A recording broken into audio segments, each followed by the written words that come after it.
Caitlin, thank you. We are following some breaking news this morning. A Yukon Health doctor is facing charges this morning. Police say Dr. Corey Edgar intentionally coughed on two other medical employees at the Yukon Health Center in Farmington.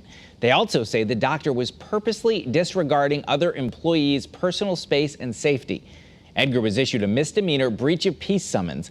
This comes as health experts are, of course, encouraging everyone to practice social distancing and remain 6 feet apart from others to lower the risk of spreading COVID-19.